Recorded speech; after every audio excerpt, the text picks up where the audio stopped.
amagambo yahindura ubuzima bwawe ubishaka. Abantu barahinduka, ibintu bigenda nabi, ariko wibuke ikintu kimwe, ubuzima bukomeza kugenda.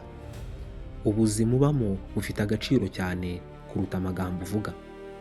Ubu buzima buzakorohera cyane nuhorana akanyamuneza ku isura. Muri ubu buzima twese tugira amabanga tutajya tuvuga, ibyo twicuza tutasubiza inyuma, ibyo twifuza kugeraho bitadushobokera, ndetse n'urukundo tutazigera twibagirwa. Nakifuje ko igitabo cyanjye cy'ubuzima cyari kuba cyaranditswe hakoreshejwe kereyo, kubera ko hari paje nkeya muri icyo gitabo nakifuje gusiba.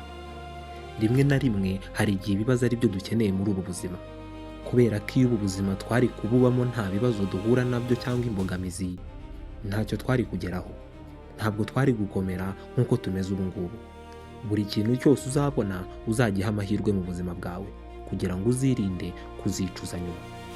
Ufite kubyina nk'aho nta muntu ukureba, ukunde nk'aho nta muntu wigeze ukubabaza, uririmbe nk'aho nta muntu uri kukumva, kandi ubeho ku isi nk'aho ari mu ijuru.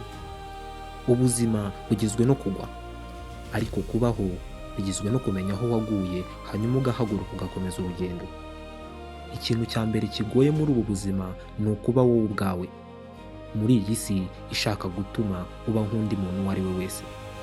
Ubuzima ntacyo bumaze kuba turiho, keretse cya gihe dufite icyo tubereyeho. Uzabeho ubuzima bwawe uburyo ushaka kububaho, ntuzigere utuma abandi bantu bakuberaho muri ubwo buzima. Ibintu byiza muri ubu buzima birenzwa amaso. Iyi niyo mpamvu dufunga amaso igihe dusoma abo dukunda, igihe turira, ndetse n'igihe dusinziriye. Ntuzigere ugira ibyo wicuza muri ubu buzima, kubera ko ibyo wakoze muri ubu buzima nibyo washakaga. Byinshi wakomeza kumenya ndetse wakomeza kwiyungura mu gihe udukurikira.